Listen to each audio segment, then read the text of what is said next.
All right, welcome. Today we're going to talk a little bit more about the Leatherman BOND, which has just come out. I think I'm one of the first people to actually get my hands on it, so I figured we go ahead and get ahead of everyone else and talk about where this fits in the everyday carry world, why you should carry it, maybe why you should carry something else over here, and where this fits in the whole market.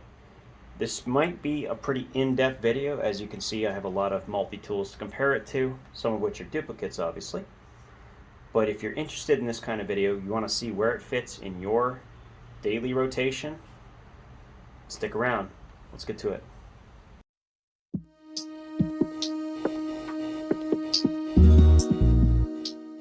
Alright, so if you haven't already seen, I made a video about the Leatherman BOND as an unboxing. Talked a little bit about dimensions and so on. I should also mention something that came up in that video is the weight. With the pocket clip is 168 grams, just under the 6-ounce mark. Okay, so very, very light. Very similar to something like the skeletool, which comes in at 5 ounces. It's a little bit lighter than the P2 at 7.6, and also the Leatherman Signal, which also comes in at 7.6 ounces. So really, really nice on the size, excellent on the dimension. So let's talk about this. Where does this fit in? Well, for me specifically, this fits in particularly well as a safer and cheaper alternative to the Leatherman sideclip. This is something that has been discontinued, but is without question one of my absolute favorite multi-tools of all time. Phenomenal tool, very simple and elegant. And that's kind of where this kind of fits in, is something that is truly an elegant design. Let's put this the way it should go. There you go. And you can see the really nice clean lines on this. Same thing with the side clip. Let me turn this down a little bit so you can get a better angle. All right. So unlike the rebar, we, of course, have access to the pocket clip. This is from a P-series tool. I took it off my P4. But this is a big deal for me because there's a lot of situations where I don't have a holster or something that it's actually going to hold on to. I can just slip this in my pocket, and I'm fairly confident it's going to stay where it is. Not just because of the pocket clip, but because it's light enough that it's not likely to shoot out because of centrifugal force. So that's pretty awesome.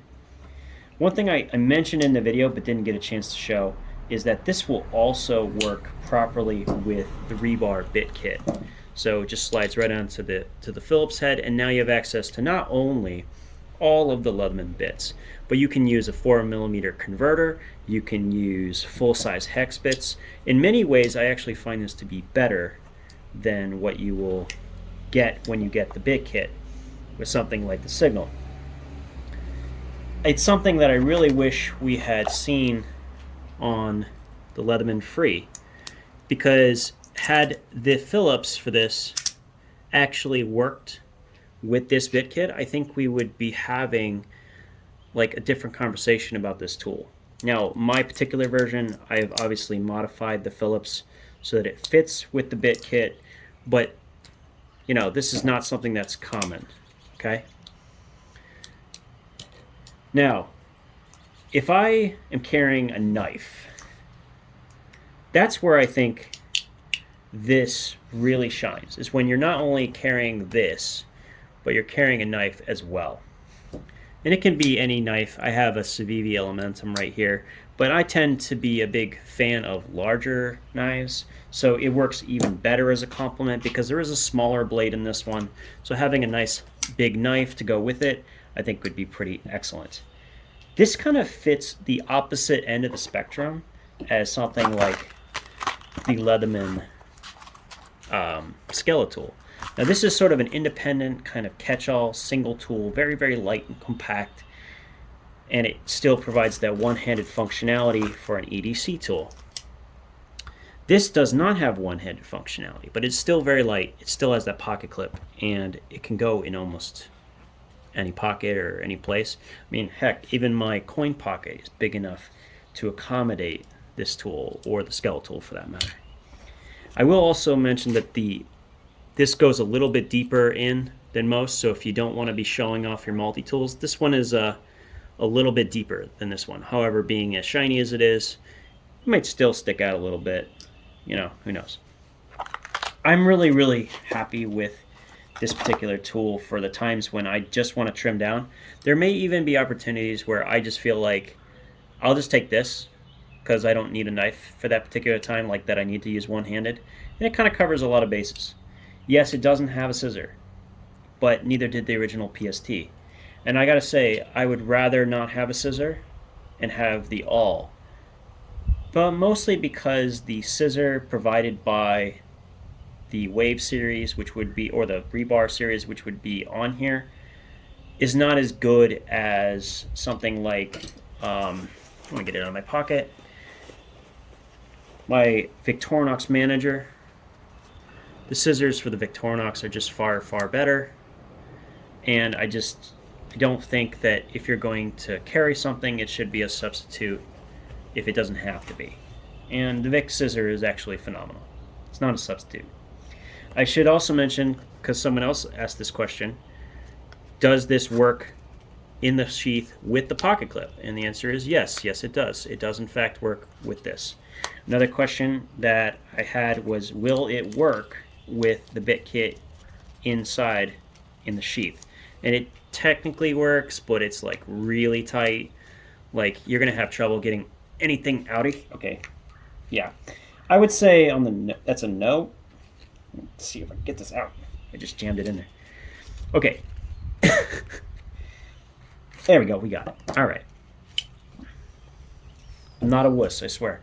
So it technically works, but I would not suggest it. If you're going to carry this bit kit, I would suggest a bigger sheath. Maybe even one of the ones that had some side pockets so you can carry your flashlight if that's your thing. You can even get a couple customs. There's a lot of great makers out there. Make sure you get one that's handmade, because you'll be amazed what you can get for the price. Yeah, I mean, the Bond is a really great tool, I think, for a lot of people who just want something simple to accommodate the multi-tool side of things, and then carry your folding knife. So for that regard, I think it's really good. I think it's definitely going to probably take place of the skeletool for me at certain times when I think I might lose it. This side clip is very hard to replace, so having something that's only $50 for me to be able to use instead, that's just wonderful. And even if I don't use them, I'm happy to collect the side clips. It's easily one of my favorite tools ever. So I just want to talk a little bit about that. We're going to have a couple other videos about the Bond, I think, before it's all said and done. But really great tool, something that I think a lot of people are going to get use out of, especially for the price point. And now that it's here, I can say flat out that skip the revs, skip the wingman, skip the sidekick. This is just a better tool. I know those have a saw and a scissor. The scissor is awful, by the way. But this is a better quality tool. This is a far better quality tool, and it's actually cheaper, which is kind of funny. One other thing I should mention while we're here, I talked a little bit about it. There is space here to work with. So what you may see from me in the near future here is not only a modification, but I think I can get both the rebar saw and a pair of scissors in this without losing a single implement. So if you're interested in that, leave me a comment and stay tuned, because that's going to be coming sometime in the future. You guys have a great one. Please, if you like this video, like and subscribe, and we'll see you again soon.